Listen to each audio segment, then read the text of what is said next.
Surely you can't be serious. I am serious. And don't call me Shirley. Good morning, Vietnam! You are great. I'm not bad. I'm just drawn that way. I have come here to chew bubblegum and kick ass. And I'm all out of bubblegum. Life moves pretty fast. You don't stop and look around once in a while, you could miss it. My calculations are correct. When this baby hits 88 miles per hour, you're gonna see some serious... You're listening to the 30-something movie podcast. Classic movies, 30 years in the making. And none of them knew which Yeah, Nora she constantly has to clean her room because she constantly lets it get to whatever state it's in. And I did that the other day. I was like, and she knew I was joking. If I had said this in a serious voice, then it would have been a bad situation. Yeah. Like the guns in the Navarone, to pull that reference. And I was like, everything you were doing, I just want you to know, everything you were doing is wrong. I just want you to know. And constantly, I was like, because she's getting to the point, I mean, she's 7, so she's a larger child now, but she constantly wants me to hold her at different times. Yeah. And I was like, okay, kiddo, I would love to. Daddy has something that's called a back.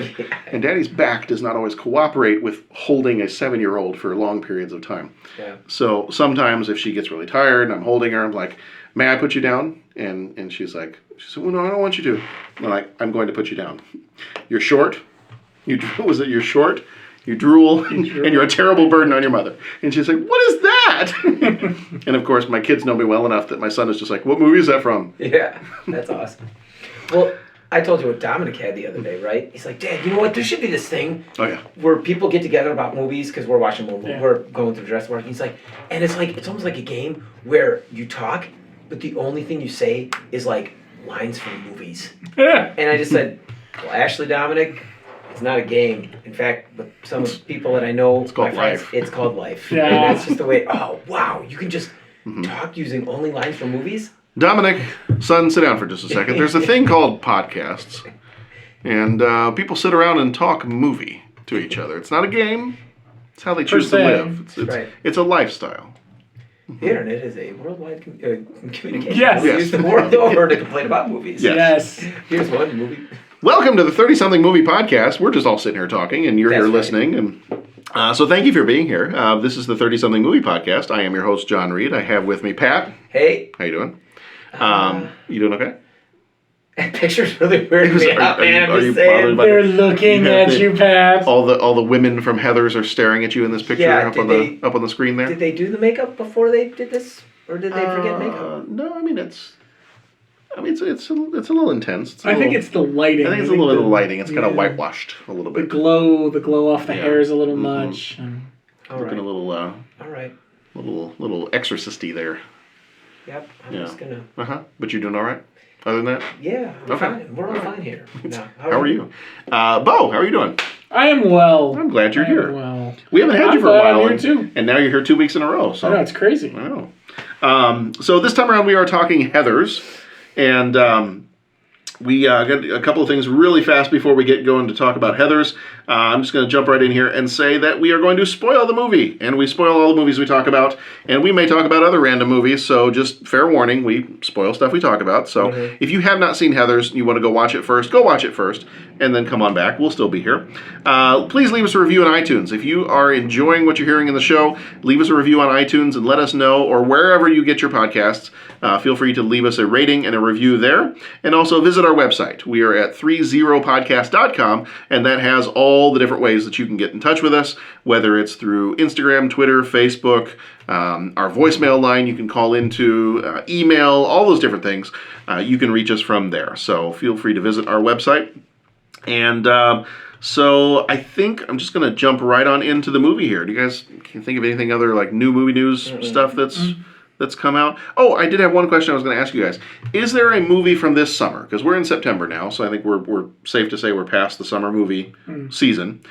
Is there a movie this summer, and you only get one, that you wanted to go see but you didn't?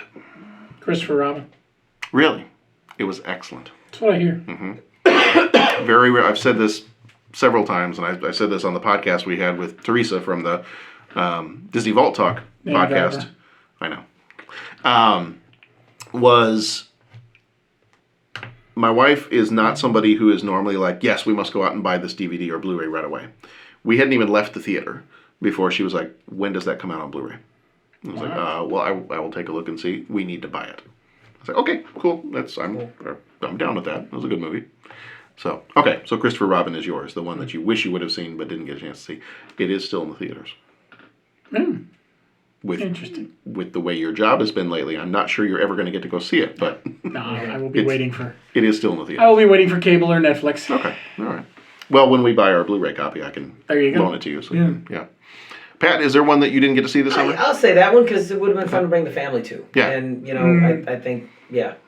So I'll say that. I think everything else that I wanted to see. I got to a lot this summer, just not that. I think it was late enough that work was already starting pretty in earnest, and I just couldn't make it happen. The one that I wanted to go see but haven't got to see yet, and it is still in theaters, but just with the way things are going to be going over the next couple of weeks or so, I don't really think it's going to happen, is Mission Impossible Fallout. Shoot, yeah. Did you get to go see it? I figured you'd pick that one. Stuff. You know what? I forgot. I was actually just Googling what movies came out this summer. But I've that thing has like 98% or 97% on Rotten Tomatoes. I have heard really good things. That's another one. My brother sees movies so fast that by the time I get around to seeing them, if it's something my wife doesn't want to see, I'm either usually seeing it by myself or just waiting for cable. Right. So I'll probably see Mission Impossible the same. Definitely not as sad as I am that I missed Christopher Robin, but I doubt I'll get to that one either. Yeah. Yeah, I totally had plans to go see Incredibles 2. Didn't see it. Thought about going to see that Hereditary movie, although I have not been I don't see horror. I don't really watch horror movies as much anymore, but I've been hearing so much about it. I'm sure at some point I will. Quiet Place. Oh, Quiet Place. I didn't see that one either. Yeah, I would have liked to have seen that one. And then, the one that we were almost going to go see, but it was between that and Christopher Robin, and wisely, we chose Christopher Robin. I really wanted to go see the Teen Titans Go movie with the kids, because they love that, well, I say they. Our entire family loves that cartoon, just because it's one of those cartoons that's a good mixture of kid humor and adult humor. And especially if you ever want to just go find an episode to get the feeling for what that show is, go find their episode on the Oregon Trail. Noted. Okay. Very good. Or the one where they do a play on Goonies. Okay. It's a good one too. Right. The Teen Titans Tower is going to be bought by developers, and so they find this secret passage underneath the Teen Titans Tower that leads them into these passageways with a giant octopus, of course, a dead pirate, and all kinds of other stuff. Chunk. Yep. Okay, so I was just curious. I didn't know if there was anything, since we're getting past that summer movie time, if there was anything that you did not get a chance to see that you had wanted to see. We do have coming up very, very soon, and I'm going to try to go see it. So I don't know if you guys are planning on seeing it or not. The new Predator movie is coming out, I want to say by the time this episode comes out, I think it's the same week as Predator comes out. Go back and watch the old ones. I mean, it has been This one forever. looks good. It looks like a lot of fun. So I think I'm gonna try to see through one. Sometimes I wait, unless it's you ugly mother. Yeah, keeping it family friendly here. Trying to. So yeah, that's one. Normally with the action movies and other stuff, I'm very particular on what I see in the theater and what I'm gonna pay to see in the theater. But this one, I'm just like, no, you know what? That kind of looks like one that would be fun to see in the theater. All right. Well, I think we can jump right on into our talk on Heathers. So Heathers and.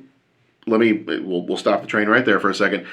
Heathers is a 1989 movie. I know it's a 1989 movie. I've known for a little while that it's a 1989 movie, and it's the Italians' fault. It's the Italians' fault. So James Colvin, our friend on Twitter, James Colvin, also pointed this out to me, but I have known this for a while now. When we go through and pick the movies, and usually we're picking the movies like way ahead of time, making the list for the year ahead. A lot of times I am just pulling up on IMDb and a couple of other places like 1988 movies, and I run down the list and I grab movies that are off that list, and that's what I go off of. And then I don't usually go like in depth into looking into the movie's information until we actually get like a couple months out from doing that particular show. So on IMDb, Heathers is listed as a 1988 movie, and I had not seen it before, so I was under the impression it was a 1988 movie. It was released in October of 1988 in Italy. Did not come out in the United States until, I believe, March of '89. And even on, if you go to like the Letterboxd app and a couple of other places, they list it as a 1988 movie as well. So that is the reason why, and we kind of, by the time we reached this point, it was a little bit too late to take it off the list or change things around. So we're just going to say we're doing this one for our Italian friends. Gotta do it, so man. For all the Italians out there, I'm not even going to try to do some kind of horrible Italian accent. Because my wife's family would probably kill me, and they know people that might actually do that. There it is. So so I don't mess with that. So Love them all. So we're going to treat Heathers as if it's a 1988 movie, even though we are fully aware that it was released in '89 in the United States. So there's that. All right, so it came out on the 1st of October, 1988 in Italy. It was rated R with a runtime of 1 hour and 43 minutes. 1 minute shorter than our movie last week with Mystic Pizza. Directed by Michael Lehman, who did Hudson Hawk and American Horror Story. Producer is Denise DeNovi, who did Ed Wood and James and the Giant Peach. Writer on this one was Daniel Waters, who did Hudson Hawk and Batman Returns. Cinematography was Francis Kenny, who did New Jack City and Coneheads. Music was done by David Newman, who did Throw Mama from the Train and The Nutty Professor. Budget was $3 million. Box office was $1.1 million. So did not get its money back. Winona Ryder played Veronica Sawyer. She was in Beetlejuice, Mermaids, and Stranger Things. Christian Slater played Jason J.D. Dean. Was in Robin Hood, Prince of Thieves, True Romance, a bunch of other things. Shannon Doherty was Heather Duke. She was in Mallrats and Charmed. Lisa-Ann Falk was Heather McNamara. She was in Say Anything and Night on Earth. Kim Walker, who died in 2001, played Heather Chandler. She was in Say Anything and the Outsiders TV series. Penelope Milford played Pauline Fleming. She was in Coming Home and Endless Love. Glenn Shaddix died in 2010. He was Father Ripper. He was in Beetlejuice and Nightmare Before Christmas. Lance Fenton played Kurt Kelly. He was in Night of the Demons and Highway to Heaven. There's a pairing for you. Night of the Demons, Highway to Heaven. Highway to Heaven. Okay. We got them both covered. Patrick Labourteau played Ram. He was in Summer School and Jag. Jeremy Applegate, who died in 2000, was Peter Dawson. He was in 21 Jump Street, the TV series, and The Cable Guy. And Renee Estevez played Betty Finn. She was in Intruder and Single White Female. The Flickmetrics score, which is something that I have mentioned on the last couple of shows that I'm kind of looking at now for some of our ratings, they collect the Rotten Tomatoes meter, the audience rating on Rotten Tomatoes, IMDb, Letterboxd, and Metascore. They collect all those and they do an average. So if you average all those scores out, it comes out with an 80% on Flickmetrics. So it was a nominee for Sundance Film Festival Award for Dramatic Film, and it won the Edgar Allan Poe Award for Best Motion Picture Writing, Daniel Waters. In order to get out of the snobby clique that is destroying her good girl reputation, an intelligent team teams up with a dark sociopath in a plot to kill the cool kids. Does it not bother you that everybody in this school thinks that you're a piranha? Like I give it. They all want me as a friend or a You blow it tonight, girl, and it's keggers with kids all next year. I'll tell everyone about tonight. Heather Chandler is one bitch that deserves to die. Killing her won't solve anything. I'm a no-rust build-up man myself. Be a dick.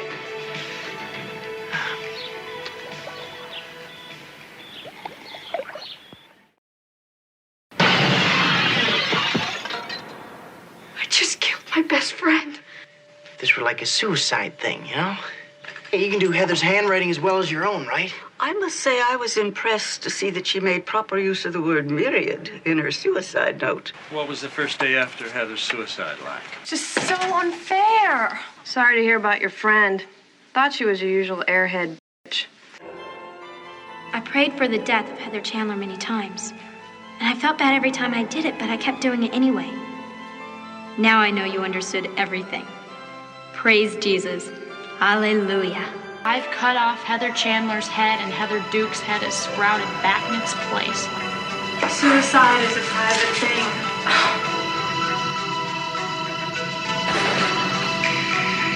Are we going to prom or to hell? Christian Slater has stated that his performance was heavily inspired by Jack Nicholson. He claims that he wrote a letter to Nicholson asking him to watch the film, but did not receive an answer. Greetings and salutations.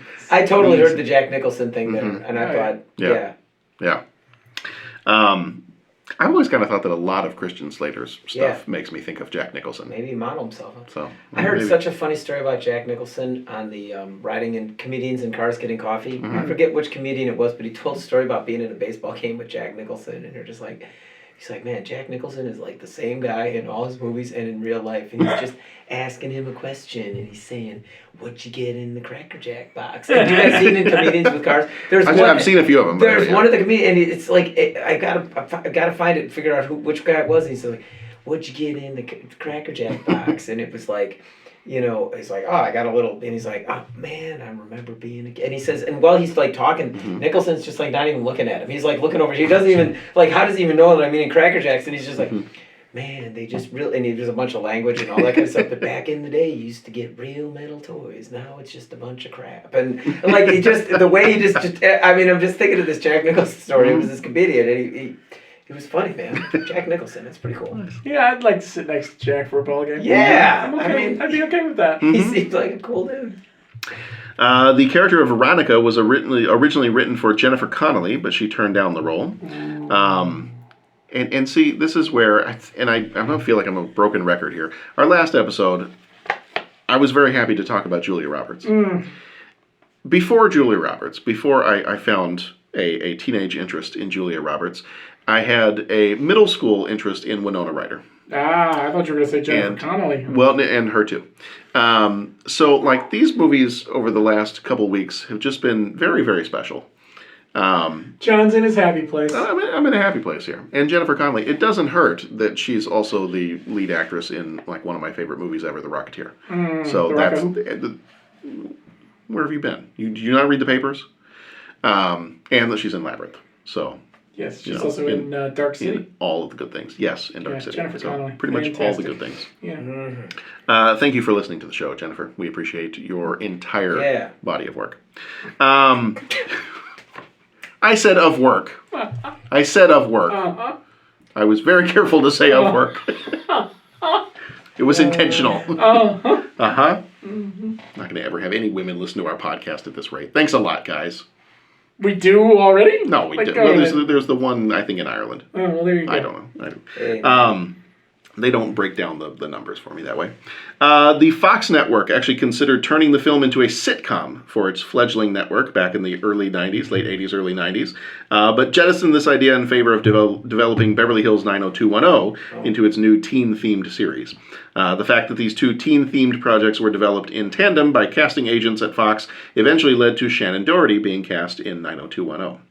And I do have something to say about the idea of turning this into a TV series, because that came up again just very recently, but I'm going to wait till I read off some of these other background information things.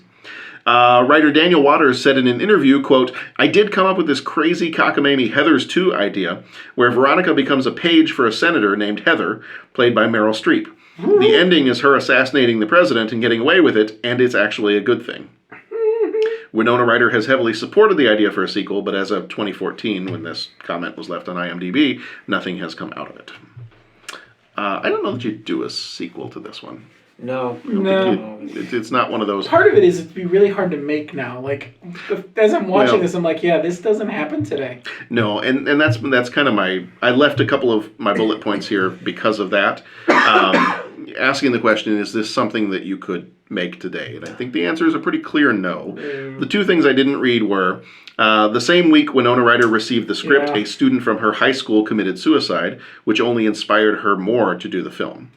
So I think nowadays, if that were to happen, I don't think you make a dark comedy out of it. I think people have just, with all the school shootings and everything else, I don't think we're at a point where you can see the comedy in it, even though it's meant to be a satire, it's meant to be commenting on the whole thing, but I just don't think people are in a spot where... No. If you want to do anything with a movie, well, I'm going to go people between that and comment on the fact that we don't do anything about it, but just sit here and wring our hands. Maybe make a comment about that, but Yeah.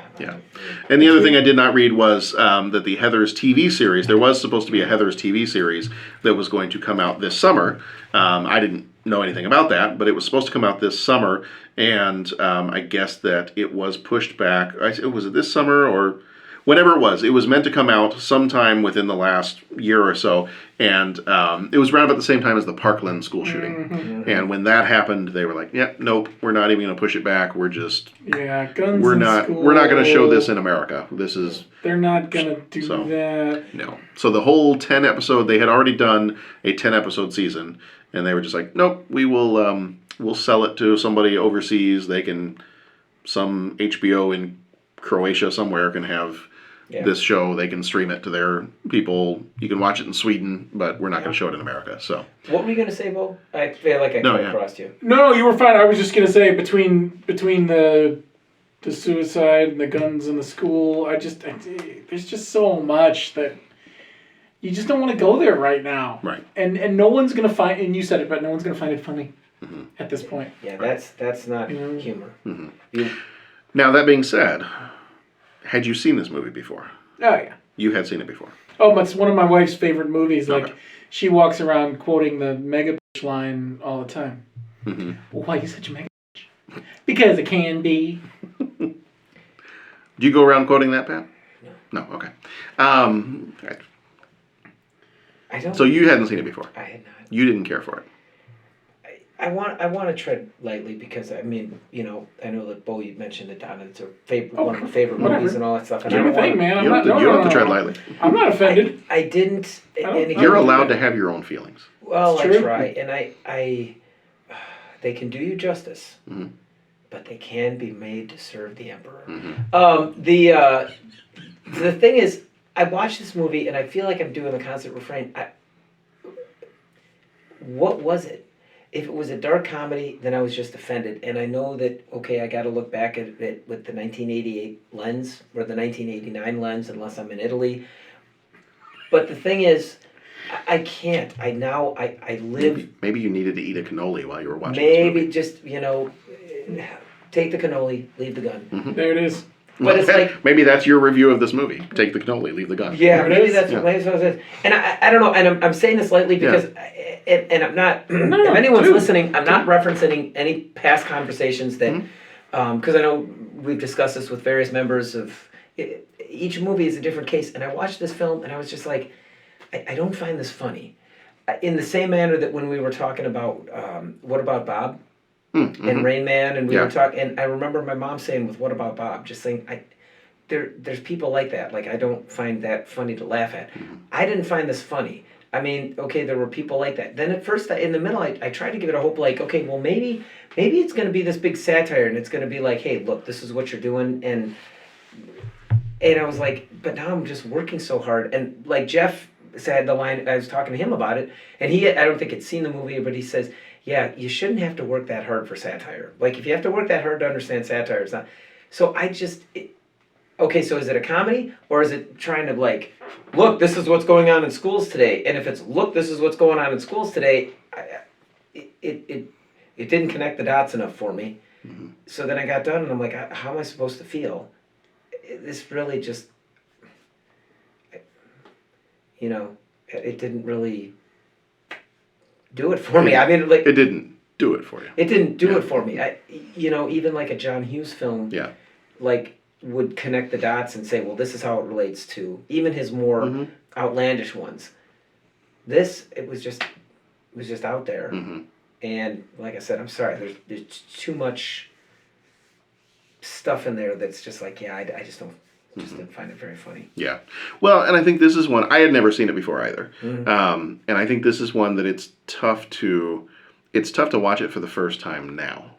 I think that, you mentioned it's one of your wife's favorite movies. She probably watched it years and years and years ago. Oh, yeah. Yeah. And she even did say when we watched it this time, she's like, I don't know why I enjoy this so much. She definitely had that and I'm not judging. No, she definitely... No, she doesn't listen to this. She had that self-realization where she was like, should I like this? Right. And she didn't leave the room going, no, I don't like it. It's still a movie I love. I'm still going to quote it. But she definitely had that moment of, there's a lot going on here. Yeah. I sort of tried to equate it to someone who's seen Blazing Saddles for the first time. Through a 2018 lens. Yeah. I can watch Blazing Saddles and I love that movie. I can accept what it was. Yeah. Now the difference is, that's satire and you don't have to work as hard for it. Right. But it's that I can sort of see both sides of that, where I can sort of, okay, yeah, that doesn't work today. Yeah, I don't know. I mean, it doesn't work today, or maybe it... What doesn't work? A black sheriff? Worked in Blazing Saddles. Or maybe it... maybe that movie's more than ever needed today. Do you get what I'm saying? Yeah, I don't totally, want to go super deep on that. And No. yeah, I'm biased because I think Mel Brooks is hilarious. I wasn't that young when I first saw Blazing Saddles either. I mean, honestly, of all the Mel Brooks movies, obviously I wasn't a kid. They didn't let me buy with that. Yeah. But I want to say it was closer to now than then when I saw Blazing Saddles. Yeah, but something about that lets you, somehow, that movie tells you right up front when it's from. And I can't even necessarily tell you why. Right. But you can sit down and watch that and you know it's from a different time.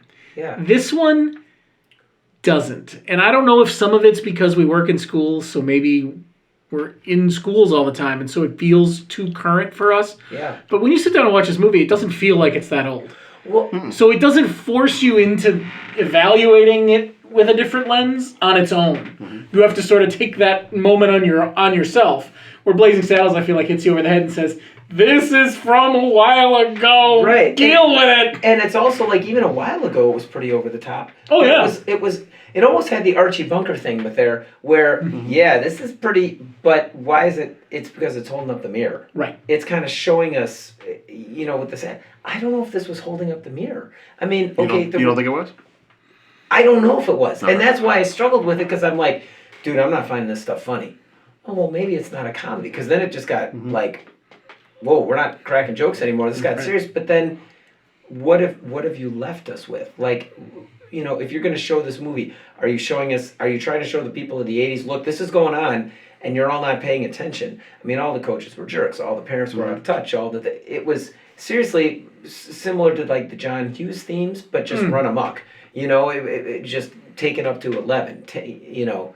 If you took John Hughes movies and gave him the Michael Bay treatment, it was really just, you know what I'm saying though? I love that. But I don't know. No, that's perfect. But I don't know what like a John Hughes movie, okay, there's a message there. Right.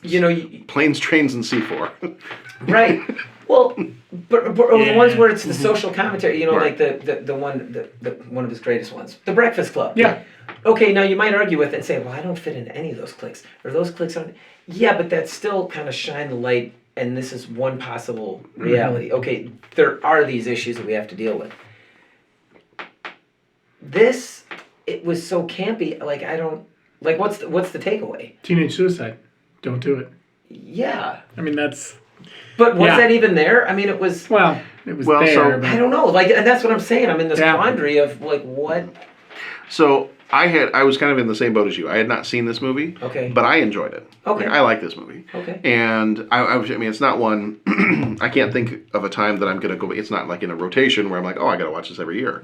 But I enjoyed it, and I think some of the things that you found fault with the movie, I was like, no, I totally got that. Okay. Like, I totally got what they were doing, and I think where I came at it from is I'm a big fan of Edgar Allan Poe, which and then I thought it was appropriate that one of the writer had won the Edgar Allan Poe Award. Yeah. Because I'm looking at this like, when the movie first started, I didn't know anything about this movie. All I knew was a movie that dealt with the idea of like, it was a bit of a dark comedy about teen suicide. And I was like, okay, well, that's a bit of a risky subject here, but let's we'll see. We'll see what this is.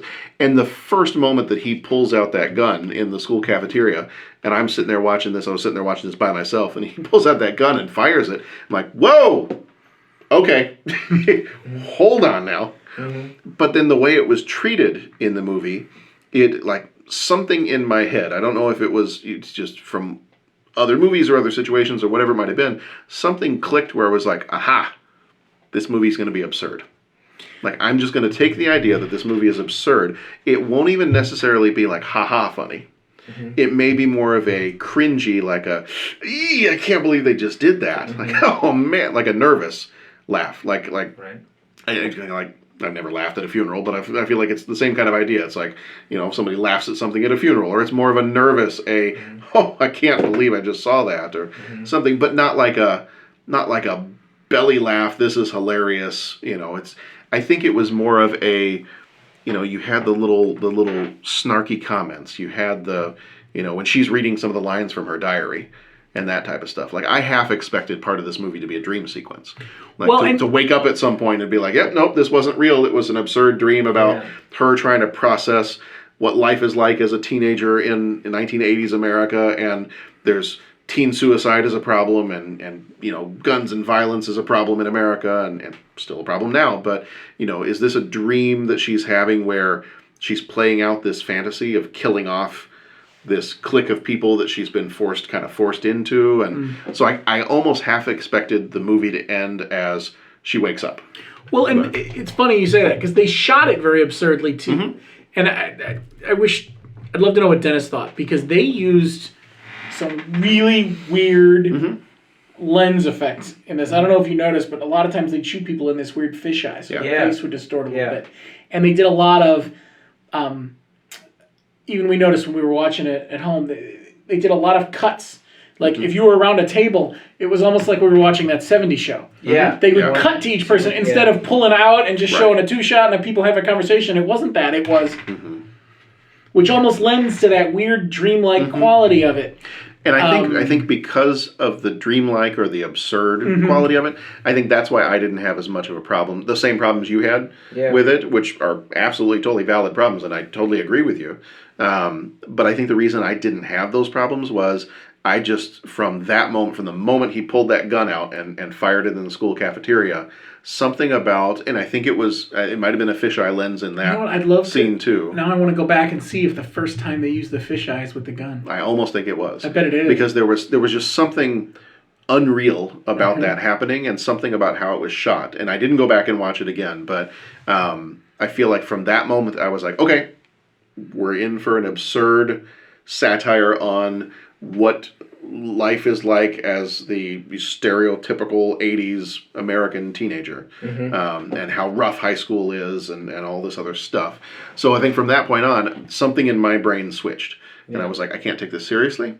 I can't be offended by, if I'm going to watch this movie, I can't be offended by the idea of, guns in a school and the climate that we're in currently and all that. And it just, something switched, and I was able to enjoy the rest of the movie from that point on. And actually enjoyed it from the kind of like, we just a few weeks ago, we did Dangerous Liaisons. And we both said we didn't like that movie because I didn't like how people's lives were being ruined and manipulated.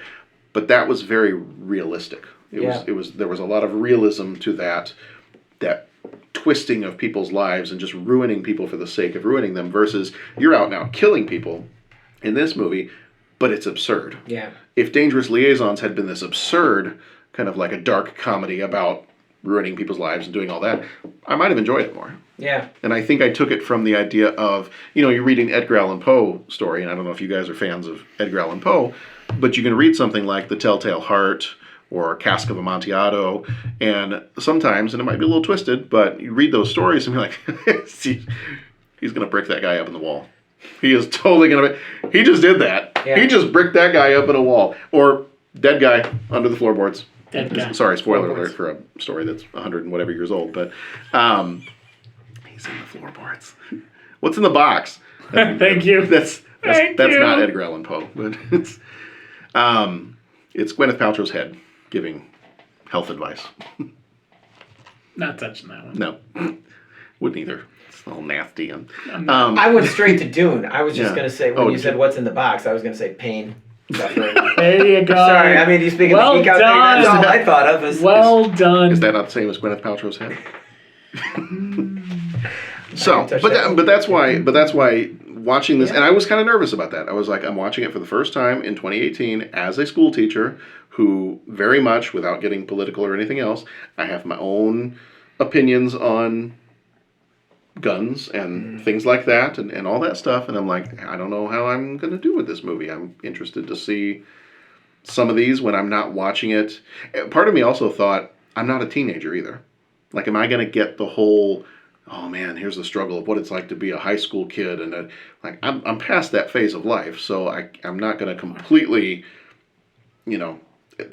just like we said last week with the Mystic Pizza, like, is this movie made for me because I'm not an American teenager in the late 1980s?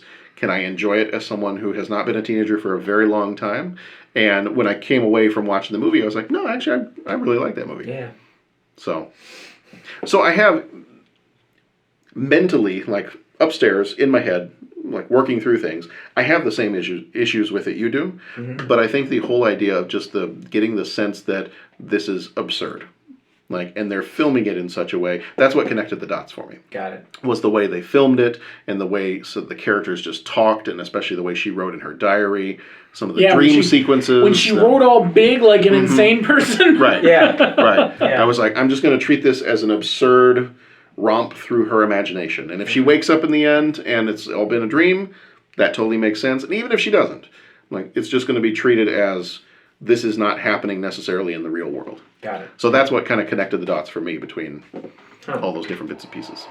But like I said, I'm not necessarily going to go back and rewatch it again. I thought it was a good movie. I thought it was a lot of fun. It had Winona Ryder in it, so there's that. Yeah. But interesting. So I want to ask you if you had a favorite scene, because you probably didn't. Well, I had hope when the motorcycle showed up. I'm like, cool, he rides a motorcycle. Mm-hmm.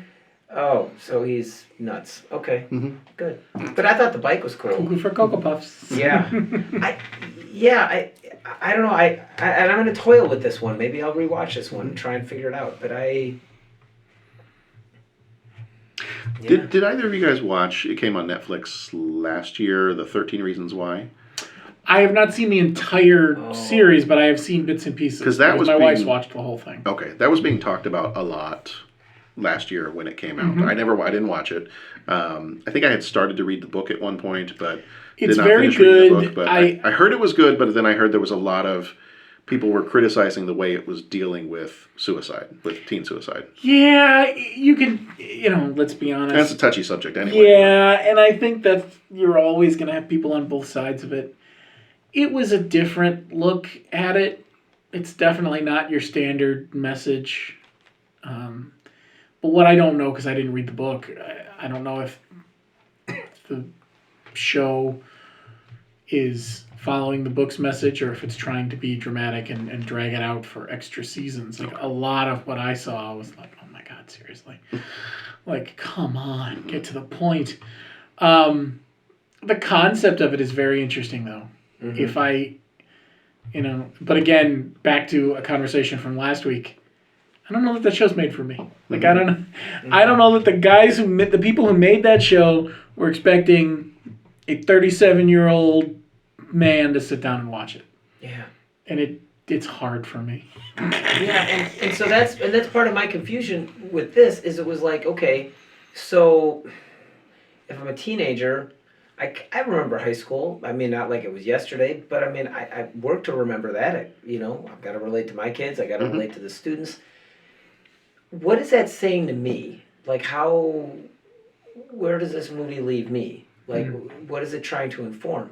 Now, as an adult, what are you trying to show me? What am I out of touch with that you're trying to show me? And,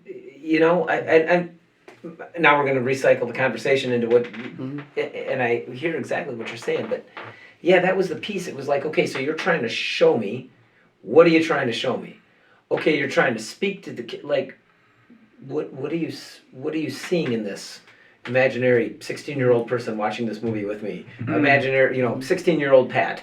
What do you is it just supposed to be funny? Are you trying to kick the door down because maybe, to have these conversations about suicide and killing in school and all this, maybe you got to start with comedy. Maybe you got to kick the door down because there does need to be some kick the door down. So maybe 5 years from now we can start to have constructive conversations. Maybe that was part of that process. Is just throwing it out there so that we could see it. Do we have to agree that life is absurd and then take steps from there to talk about? Because I feel like that's part of what the movie did, was it went into this is ridiculous. Like, teenage life, high school life, it's absurd. It's absurd. And we dream of these things and we imagine these things, and us, you might even say, I wish this person was dead or whatever. But then you see an example of someone taking it too far. And then she kind of reacts first thing when she's like, yeah, we should do this. And he's like, well, no, I've always preferred this one. And like pulls down, was it the rat poison or the whatever it was, the liquid stuff. And you could just see on her face, she's like, whoa, we're not, that would actually kill her. We're not going to do that. And then it continues to be more and more absurd. But then she keeps going, like she keeps trying to pull him back and realizing that more and more, she's like, no, you can't do that. You can't go that far. So I'm wondering if it does start with let's appeal to kids and teenagers by saying, yep, we get it. Like, we get it. We know most times you think adults might not get it. We get it. Life's kind of absurd. There's all kinds of stupid stuff that goes on in the world. Even adults don't understand stuff that's going on in the world half the time. When teenagers complain that they want to be treated like human beings, it's usually because they are being treated like human beings. Right.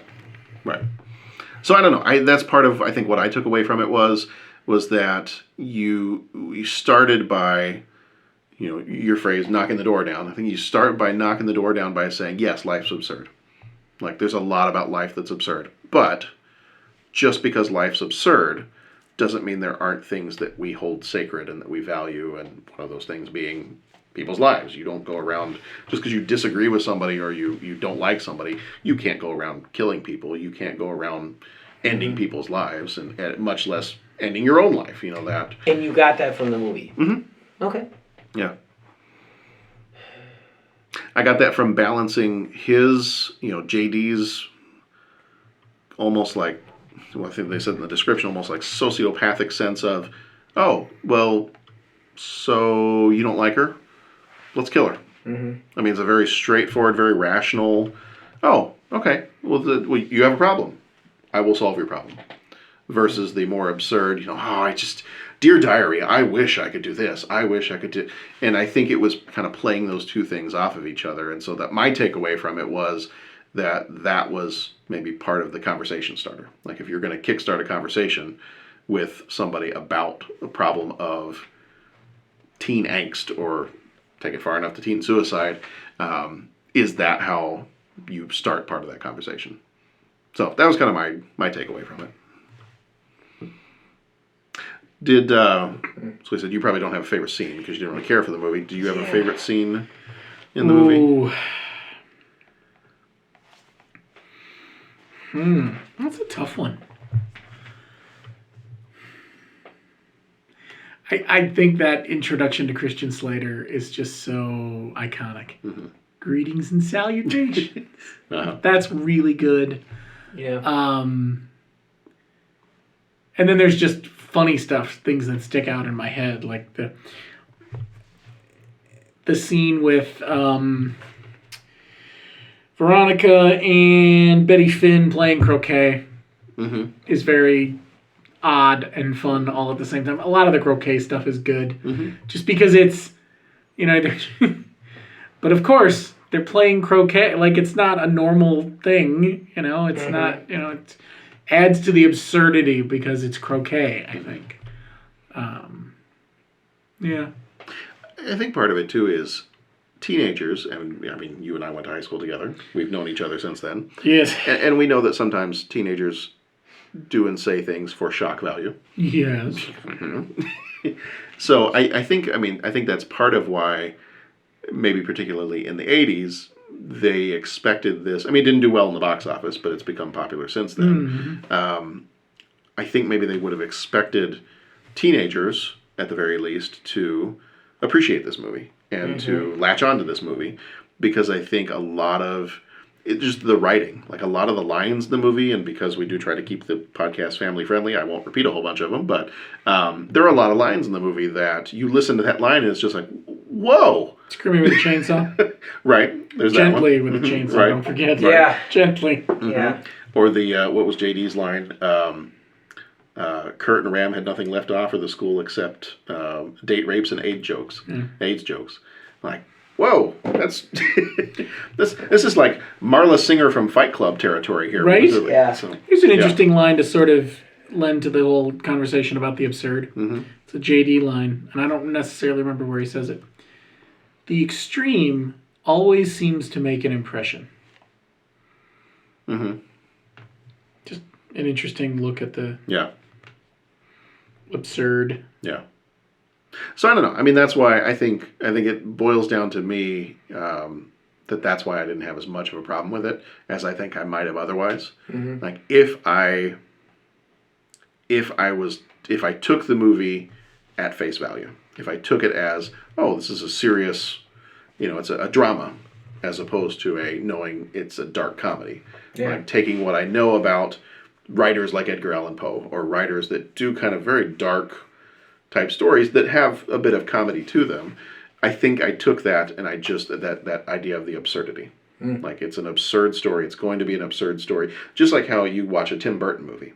If you watch Beetlejuice, or you watch, Pee-wee's Big Adventure, you kind of know this is not really set in the real world. Like, I can expect certain things to happen in this that would never happen in the real world. The other thing, too, the way that everyone in their world reacted to the suicides. Where all the teachers and everybody else, when they started having those teacher meetings. God, those meetings. And the way that with the teachers' meetings, when they started to react to the suicides and everything else, I was like, okay, good. That is full confirmation. We are in an absurd, think of it as an alternate universe where people's reactions to things are completely ridiculous. I could give a whole day for a cheerleader, but... Right. So I think that's where I was okay with it. Yeah. I mean, still, the subject matter, especially from today's lens, it's dicey. Yeah. You gotta tread carefully. The school banners look like totalitarian regime things. The police, the things almost look, And then the police were the bungling idiots. Right. Yeah, and maybe it just hit me in the wrong frame of mind. Might have, yeah. I don't know. That's totally fine. I don't know that I have a favorite scene. I was trying to think if I had a favorite scene. I think instead of favorite scene, I would take just some of those lines that we mentioned. I think the writing, the writing, the dialogue, I thought was really good in this. And just some of those, you could tell right away that this, if I had watched this, maybe, the same way Donna did, if I had watched this as a high school kid, this probably would have been something that I would have those quotes in my repertoire, and they would get used regularly. Yeah, it feels like the kind of movie that if you saw in high school and it spoke to you in some way, that you might watch it every weekend. Right. Right. Would never have been that for me, but that's not, Yeah. Right. All right. Okay, well, I think that's going to do it for us this time on the 30-something Movie Podcast. Anything else we want to say about Heathers? No. If you were to give this a rating out of, 5 stars? If you were to give this a rating out of 5 stars, what rating would you give it? I've heard in the Illinois State Senate that you can vote yay, nay, or present. Or abstain, or present. Present. I'm going to vote present. You're going to vote present? Okay. Okay. I don't... It's just not your movie. It wasn't. And this, of all movies, I really don't feel qualified to say. I don't know what I think of it. I mean, there was a lot I struggled with, so I could easily say 0. Right. Or I could say, I'm sure this is so high-end that I just don't get it. I'm getting all choked up. Yeah. 4. I don't know. I don't know. You can abstain. That's totally fine. I'm going to... The enemy commander is wishing a truce to confer. There's been a lot of Star Trek on this episode. I love it, man. Every minute of it. Thing. It is. All right. Bo, what would you give it? It's solid 3. Nothing, right in the middle. It's one of those... There's nothing I hated about it, but it's, like I said, I'm not, It will be a while before I see it again. I give it a 3.5. It's not, usually if I think of how I would rate a movie, I tend to only give 5 stars to stuff I absolutely love. 4 stars to something I would go rewatch once a year type of thing. And then this is not necessarily a rewatch for me. Maybe several years from now, if I'm looking around at something. I'm like, oh, hey, Heathers. We watched that for the podcast 10 years ago. You know. Hey, I'm flipping around on TV one day and it's just on. Right. Oh, well, yeah. Flipping around when TV is wired into our brains. And sure. Flipping the channels. Someday soon, please. Right. I don't think Pat wants that.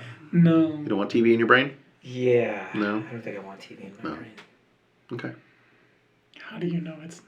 I was just going to say, it might already be there. It might be. I'm just imagining Batman Forever. How do you know? How do you know we're not a TV show in someone else's brain right now? That's true. I mean, come on. Let me put it to you this way. I feel like I'm living a bad reality television show every day of my life, though. I'm saying. You take that however you all want it, everybody. Hey, that is my reason. I think our show's going to get canceled soon. Yeah. That is my reason why I don't think the universe is a simulation. Because if you were running this simulation, wouldn't you be scratching it and starting over? Yeah. Like that's like why? Yeah. Why would you see this to its conclusion? Just you know start that over. the first Matrix was written to be you know, perfect. All right. Rejected the programming. All hosts were lost. Dominic, this is what happens when people just sit around and talk movies. This is what happens. This is exactly This is the game you made up. Watch the Matrix. That's what I need to cleanse my palate of this. You know what? I was having to rearrange all of our DVDs the other day because I made the mistake of buying more. Yeah. And I already didn't have enough shelf space for them, so I was having to creatively rearrange things on the shelf the other day. And I happened to move all 3 of them at once, and I was like, the Matrix movies. I haven't watched the Matrix movies, and why did that not come up anywhere in our guilty pleasures? Like 8 hours we podcasted. Like I did. I mentioned it. Did someone bring it up? Yeah. Yeah, because you were man I of the mentioned architect. Matrix. Yeah. Red pill or blue pill? Yeah. Concurrently, vis-a-vis. Still, the Will Ferrell one is so much better than the actual Matrix Reloaded. The only thing, I bought that DVD the day it came out, Matrix Reloaded, and I did not watch the movie.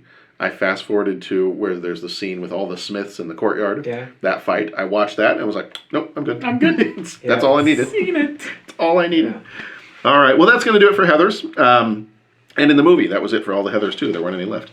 But that's going to do it for Heathers and for our show this time around. If you would like to learn more about the podcast or interact with us, you can go to 30podcast.com. We have got coming up for the rest of our month of September, it's our Those Crazy Kids month, where we kind of take a look at high school / college age movies. So we've got Stand and Deliver is coming up next week. Yeah, good. I have not seen Stand and Deliver in its entirety. Oh, seriously? Yes, movie. and Sharon, my wife, has said she has watched it like many times. Wow. So I have been forced to watch it many times as I have screened it at the high school. Right. On numerous occasions. I feel like I watched a portion of it in high school at one point, but never the whole movie. And then we're going to finish our month of September with a 40th anniversary movie. We're going to jump out of the 30 podcast, and we're going to become the 40 podcast for 1 week when we talk about Animal House. Animal House. It's Otis. Toga. Otis loves us. That's I can't wait. I have that entire soundtrack. Yeah. I have that song in particular, and it starts with, on the soundtrack, it starts with that whole, oh, wait till Otis sees us. He loved us. Then it goes that whole scene. And then as the music is playing, if Sharon and I are driving the car and the kids are in the back, I'll finish the rest of that scene. I'll turn and be like, what school do you go to? Mind if we dance with your dates? Oh, I can't wait. Okay, so homework for everyone. That's going to be just like a quote-a-thon. At what age does your son get to see Animal House? College. College, because otherwise he won't get it. Senior year, right before leaving for college. The summer before college, I think, is when you see Sure, that. you want to put those ideas in his head on his way off to college? Not? All right, Yeah, I'm just asking. I survived. You did. The first T-shirt I bought when I got to the University of Illinois College. was a college I T-shirt. remember the T-shirt. Yep. You probably still have it somewhere. No. No, I'm a little disappointed in that. I got to be honest. It wouldn't fit. Oh, I didn't say no. I didn't say you could wear it. Oh, okay, I said you probably still had it. No, There's a difference. Yes. I'm gonna pick one of those shirts up. I just think it's time. I just think it's time. I love that movie. We should get T-shirts made that say middle school. Yeah. There it is. Talk about a movie and then we can reenact that scene where he downs the entire bottle of whiskey while wearing our middle school shirts. I like it. That won't get us fired. Smash the guitar. The bar! That is a movie The whole bar! So good. And then the end sort of falls off the cliff for a minute. Like, oh, okay. Here we go. The float was pretty cool. Oh, yeah. But it's so funny. It's going real strong, and then it was like they're... The one in the bunny outfit flies through the window. Thank you, God! Yeah. Still one of my favorite, at the very, very end, one of my favorites is Senator and Mrs. Blutarch. Yeah, that was classic. That was classic. Thank you, sir. May I have another? Oh, man. Okay, so we're going to have to actually come up with things to talk about with Instead, Animal so- House. so as we opposed just to don't go quoting. straight through and just quote Right, because I them. think exactly what we did just now, that could be the entire episode. Yeah. We could just do a quote-a-thon of the entire movie. Good. We could just put it on, and it would be like an hour and a half or however long movie. It's just us running through the entire length of the movie. We can spend a little time talking about, all sorts. Oh, man. Point of parliamentary procedure. Yeah. Yeah. Double secret probation. I'm pre-law. I thought you were pre-med. Same thing. What's the difference? All right. Okay. Well, that's going to do it for us this time. Come on back next time if you want to hear us talk about Stand and Deliver. And then in 2 weeks, we'll be talking about Animal House. And then if you want to get a head start on some of this other stuff, in October, we've got our Halloween month, Pat's favorite month of the year. Love it. Love it. He loves everything about it. We're going to start it off by talking about both the 1958 and 1988 versions of The Blob, because those are both hitting anniversaries this year. Went back and rewatched the 58 one the other day. That is a lot of fun. I bet. It is good stuff. The 88 one, not so good stuff. Yeah. That does not. It's kind of like the. That does not surprise. It's kind of like watching the old Invaders from Mars and then watching the Canon Films Invaders from Mars. Sure. Yeah. It's fun in its own little way, but. Then we got Pumpkinhead. We've got Abbott and Costello Meet Frankenstein, which is also reaching an anniversary this year. If we see it in the theaters, then we'll try to do a Venom show because it's coming out that month as well. Then we've got They Live, and we're going to finish out the month with because that one's hitting another anniversary, the Night of the Living Dead, the original one from 1968. I gotta be honest. That will be I don't know that month of we've October. set up a month in a while where I don't think I've seen any of what we've got on the list. Hey, cool. Yeah. Yeah, I'm kind of looking forward to it. Well, we're kind of, like you Usually said. it's one or two of them. I'm like, no. And like you said, that. I think we're kind of reaching that point where we will have seen more of these movies. Oh yeah. There's going to be a lot less like of the when they came out. Oh yeah, I never saw that. Yeah, a lot less of that. Right. Looking at that '89 list for sure. Yeah. There's a lot less of. Yeah. Oh, I never saw that. So if you're listening to the show right now, I have made a list of 100 movies from 1989. I'm going to send it out to the guys here to let them vote on what they would like to see for the podcast for next year. But I'm also going to take that list and I'm going to throw it out to the people. Give the power to the people. Let them vote too. So we will be sending that out at some point within the next few weeks or so. So be on the lookout for that. And you can help decide what movies we will take a look at next year. In the meantime, thank you, Bo. Thank you, John. Thank you, Pat. Thank you, John. Thank you. We're all thanking each other here. Thank you. All right. Doctor. Be excellent to each other. Go watch some good movies. We'll see you back here next time. Bye now.